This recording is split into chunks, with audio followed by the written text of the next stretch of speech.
Merci beaucoup, Monsieur Jackson. Votre livre est absolument passionnant, donc je le recommande à tout le monde. Et je profite de votre présence pour vous poser deux questions qu'appellent notamment votre exposé à l'instant. La première, c'est qu'on a le sentiment que la justice a voulu être exemplaire. On en veut pour preuve la place laissée à la presse, qui est quasiment au premier rang, qui est même mieux placée que les jurés. Et or, cette même cour a eu un comportement inadmissible ensuite pour Laval. Donc j'y vois une contradiction, vous aurez peut-être un élément d'explication. J'ai une deuxième question qu'appelle votre exposé, et que vous rappelez d'ailleurs dans votre livre un moment sur une considération de Gaulle. Si Pétain a la bonne idée de rallier l'Afrique du Nord fin 42, l'histoire s'écrit autrement. Or, on apprend que ce qu'on lui reproche, c'est principalement ce qu'il a fait en 40-41. Donc, vous êtes maintenant un bon spécialiste de notre histoire de France, notamment avec votre magnifique livre sur De Gaulle. D'après vous, comment ce serait passé s'il avait eu cette bonne idée? En fait, la deuxième question, en fait, c'est une question d'histoire contrefactuelle, en fait, uchronie, mais c'est tout à fait fascinant. Et j'ai joué un peu dans mon livre avec cette idée. De Gaulle lui-même a dit que si le maréchal Pétain a pris la bonne décision en novembre 42, c'est-à-dire aller en Afrique du Nord, il a dit lui-même un peu en plaisantant, mais je pense qu'il voyait le danger pour lui, De Gaulle. Il aurait pu revenir à Paris sur un cheval blanc à la tête de la libération, etc. Donc, je pense que c'était, pour la réputation de Pétain, c'était la grande faute. Et c'est un peu inexplicable.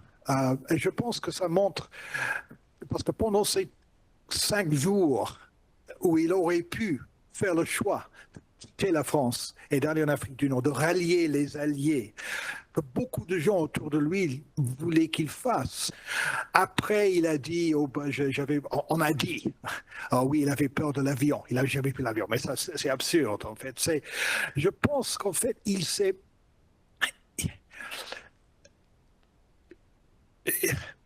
muré dans cette idée qu'il était là pour sauver les Français. Et je pense qu'en fait, il n'avait plus l'agilité de l'esprit. Je ne dis pas qu'il était, des mots cyniques, ça ne veut rien dire, mais je ne pense pas qu'il était plus capable de raisonner à l'extérieur de cette idée à laquelle il s'accroche comme une bouée de sauvetage presque. Oui, oui, je suis le sauveur, le père des Français, etc.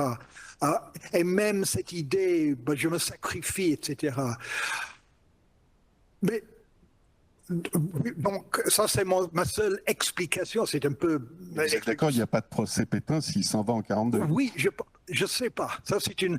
Est-ce qu'il aurait eu un procès Pétain ou non? Parce que beaucoup de gens qui ont rallié l'Afrique du Nord, en fait, je prends d'exemple, il y a des gens qui avaient servi le régime de Vichy pour des bonnes raisons. Peut-être que, par exemple, de Merville, si vous voulez, qui était inspecteur de finances sous Vichy, qui a rallié l'Afrique du Nord, qui était giroudiste au début, qui est devenu gaulliste, etc.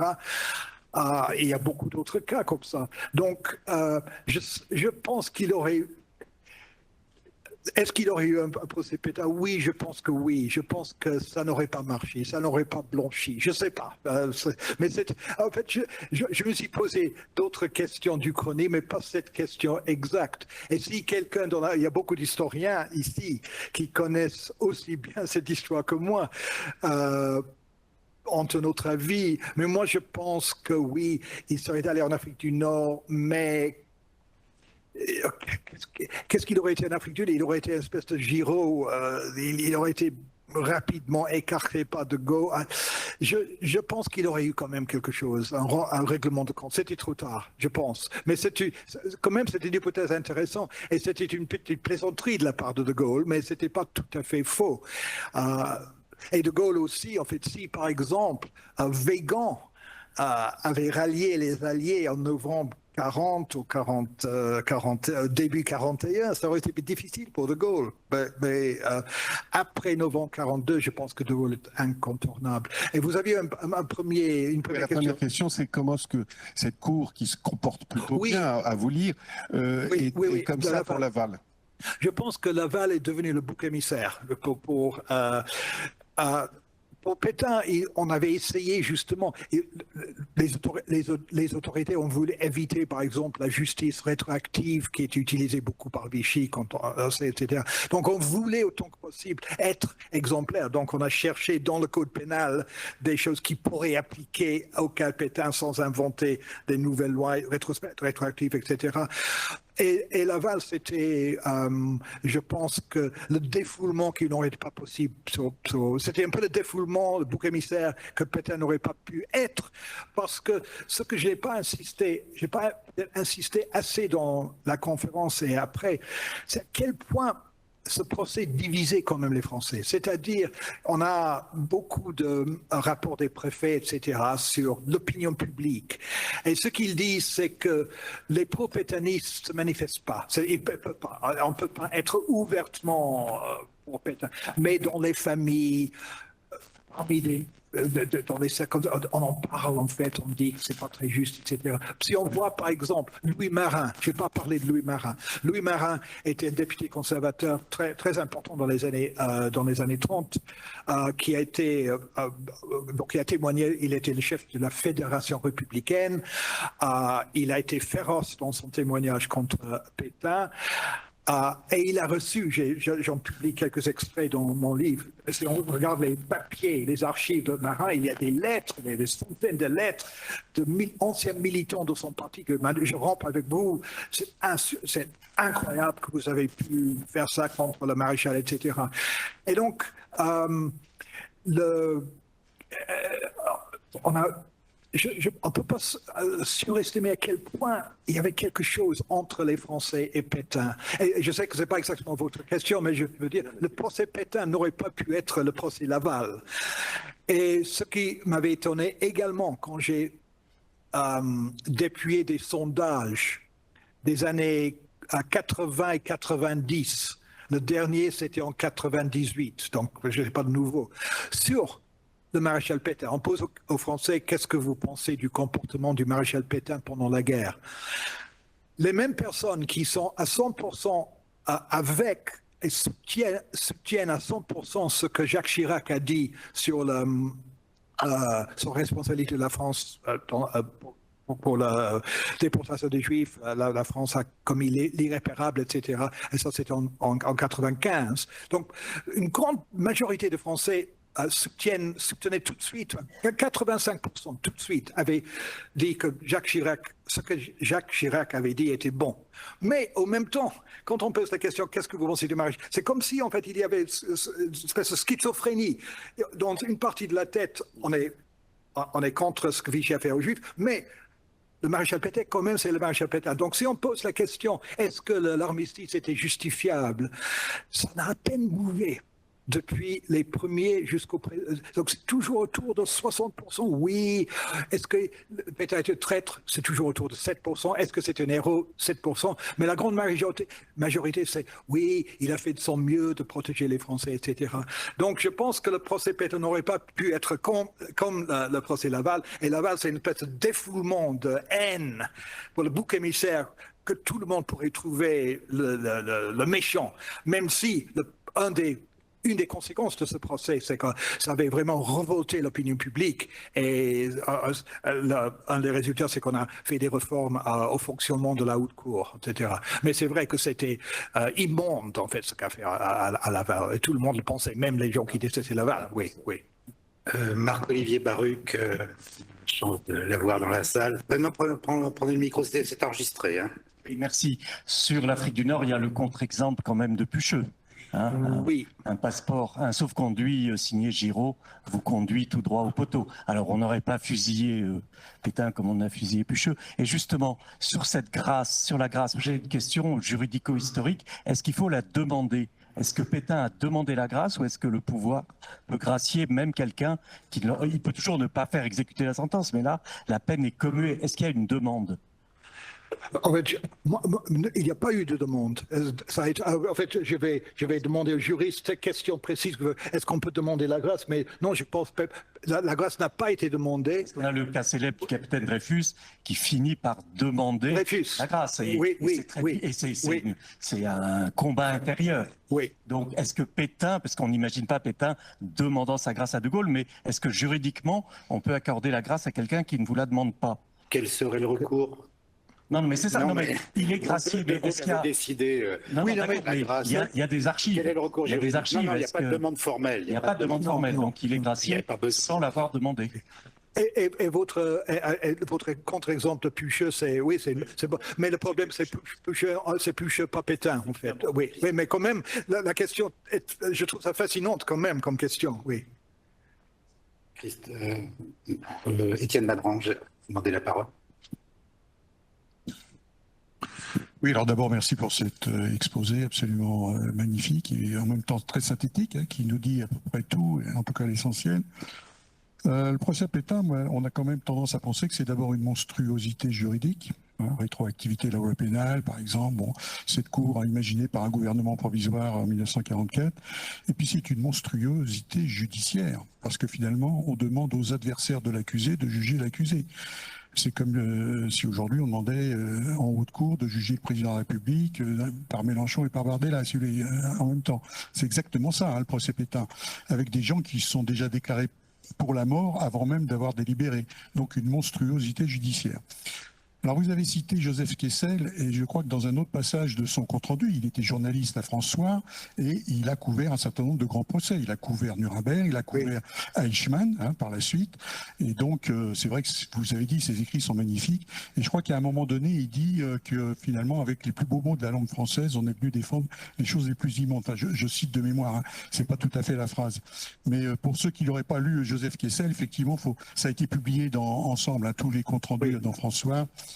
Sur le procureur général Mornay, il n'a pas prêté serment à Pétain. Pourquoi? Parce qu'il était à la retraite juste avant. Donc voilà.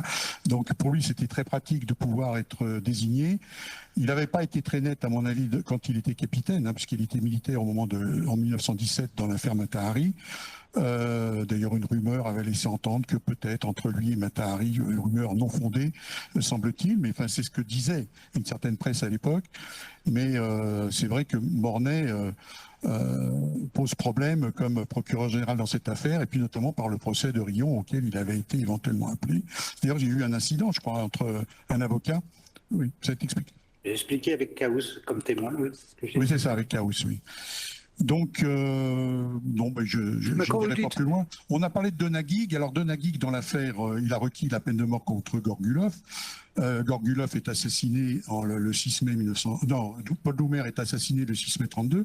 Et Donagig fait tout pour que le procès aille très très vite. Il faut savoir que Gorgulov sera exécuté en septembre, c'est-à-dire 4 mois seulement après l'assassinat.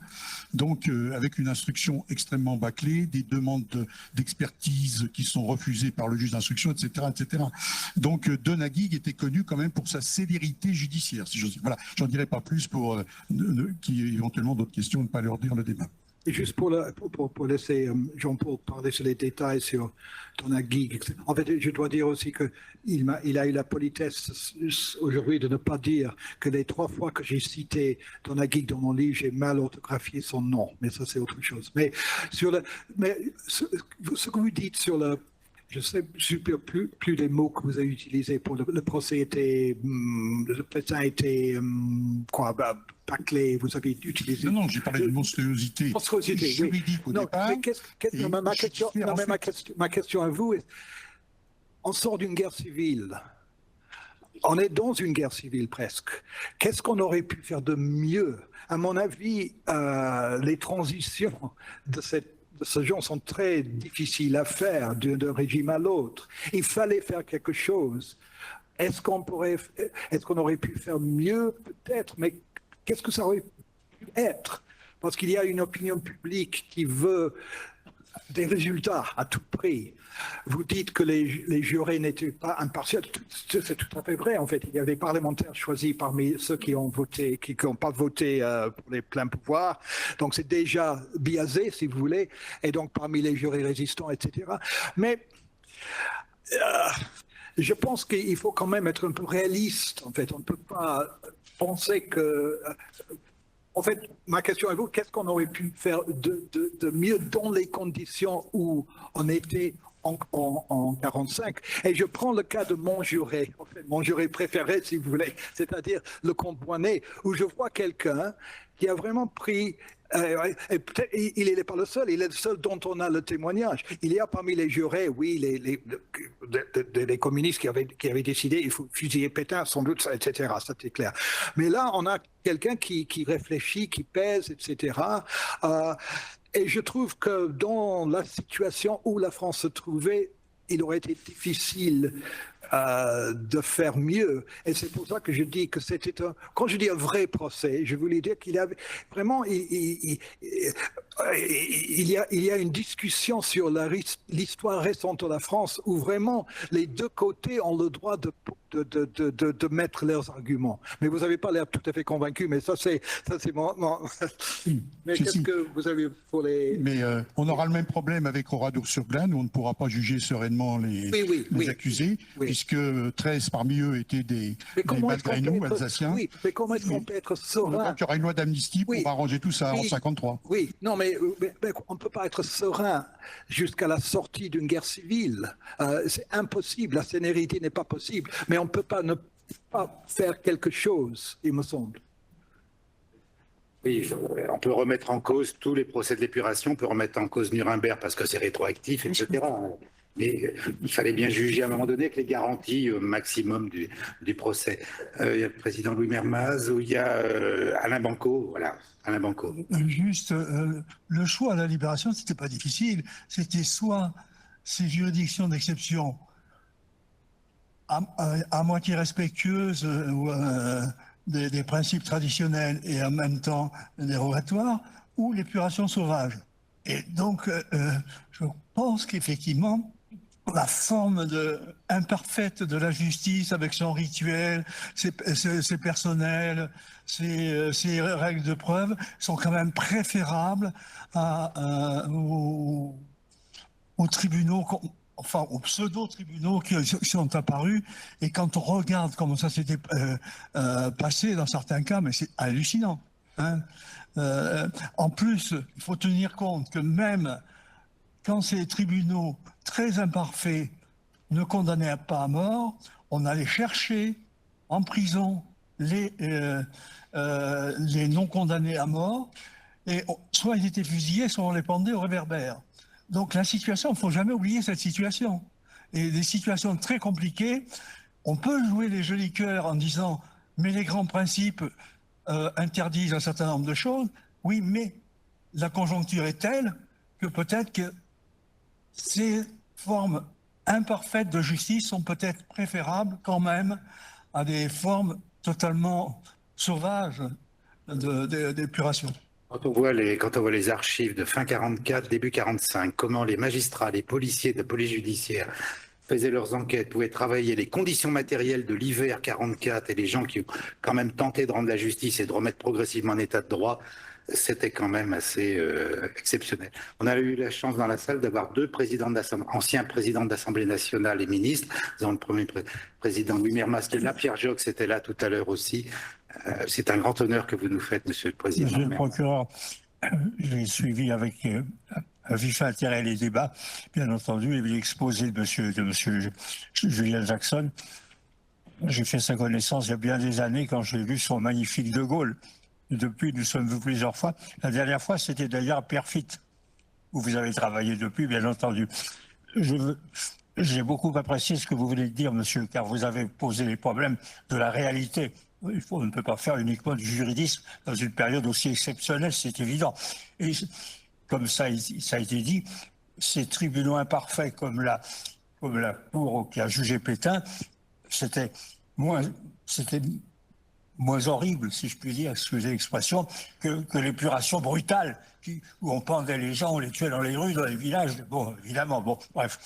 Je veux surtout intervenir pour dire combien je suis fier, heureux de rencontrer aujourd'hui M. Paul Jackson. Peut-être s'il reste quelques jours à Paris, j'aurai l'occasion de le revoir. Merci pour tout ce que vous avez fait. Et pour ce nouveau travail, le procès Pétain, dont vous avez bien voulu m'entretenir avant de le commencer. Merci beaucoup, Monsieur Jackson.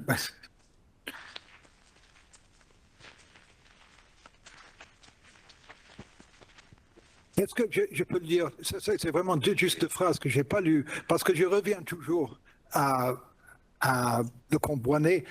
C'est parce que c'est un archive que j'ai pu utiliser et parce que c'est le seul juré dont on peut suivre en fait les pensées.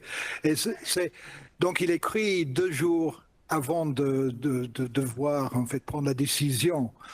Il dit oui.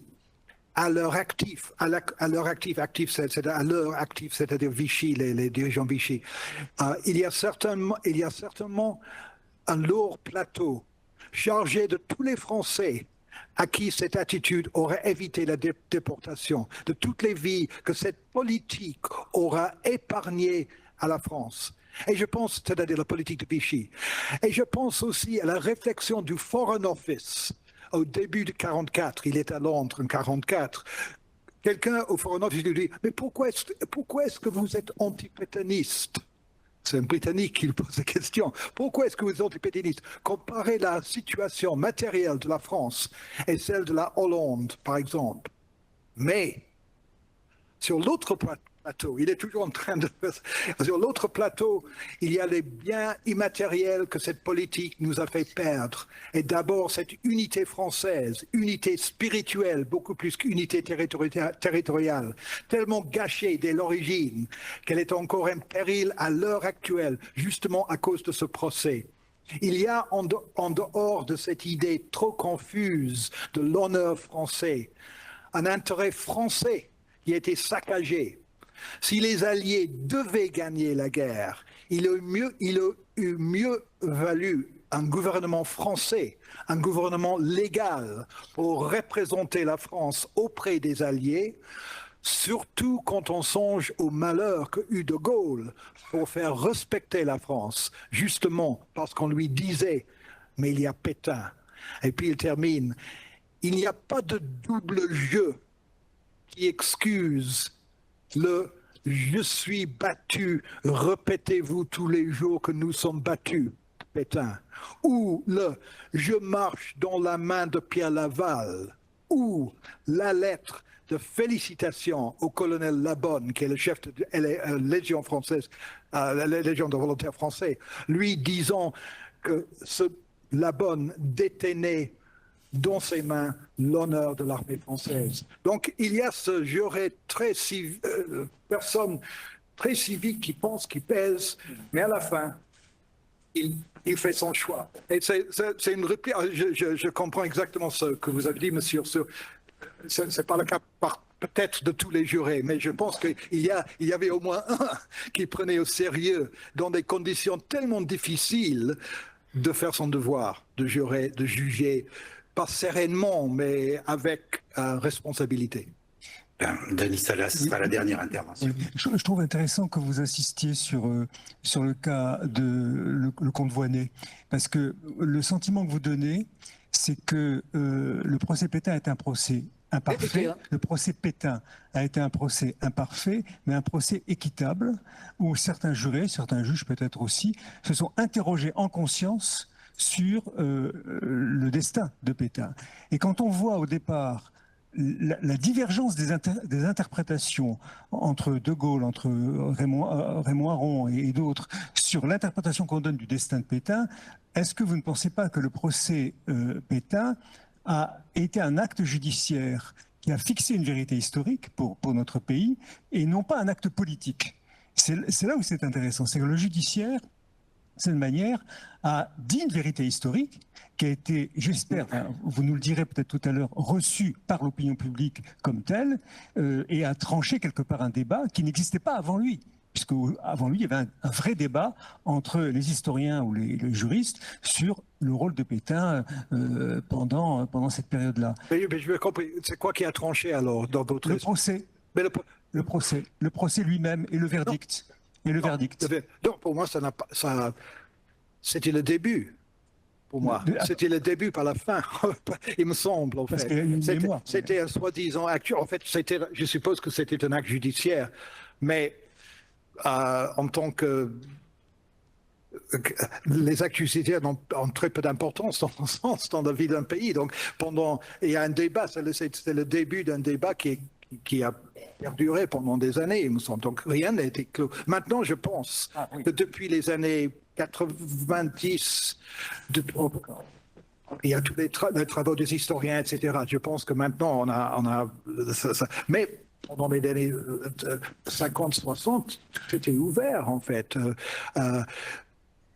Non, je pense que le procès a été le début. J'ai dit au début de mon livre que c'était le début d'une conversation franco-française qui avait duré jusqu'à la fin du siècle dernier. Je ne sais pas si cette conversation dure encore, en fait. En tout cas, on voit même dans la qualification juridique quand même que le complot qui était la base de la poursuite est tombé dans le débat. Il est tombé parce que c'est le débat judiciaire qui l'a permis. Mais vraiment, le témoignage de Lecomte-Bonnet tel que l'a retrouvé Julia Jackson est extraordinaire et je trouve que c'est la meilleure preuve que la justice peut faire évoluer toute personne honnête qui veut regarder objectivement des faits. Et ce témoignage est absolument remarquable. On doit terminer le débat. On vous remercie tous. Je donne la parole au Premier président Boulard pour cette réunion.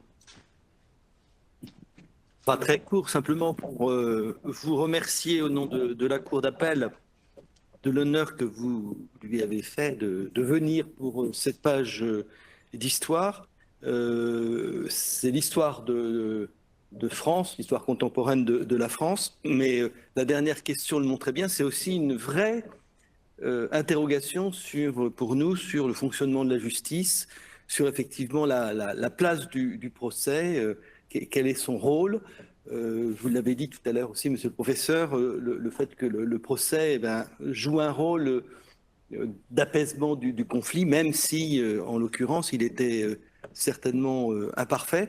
Et je pense qu'au moment où nous sommes confrontés à Paris à la notion de grand procès, il y a beaucoup de leçons à tirer, je trouve, aussi pour nous, magistrats de ce procès Pétain, avec peut-être deux choses qui nous surprennent beaucoup, j'y pensais là en vous écoutant, c'est l'instruction. C'est-à-dire qu'aujourd'hui, on imagine assez difficilement juger je ne sais quel chef de l'État sans avoir au moins entre 2 et 10 ans d'instruction. Là, en quelques mois, on arrivait à juger rapidement. Et puis l'autre point qui est important, c'est la place des témoins, de l'oralité de ce que vous avez expliqué. C'est-à-dire qu'on a pris le temps d'écouter. Et je pense que pour nous, c'est aussi une question qui reste vraiment d'actualité, de prendre le temps d'écouter les témoins. Donc merci beaucoup à tous les deux, et particulièrement à vous pour ce moment. Merci, en fait, merci de m'avoir invité. Merci.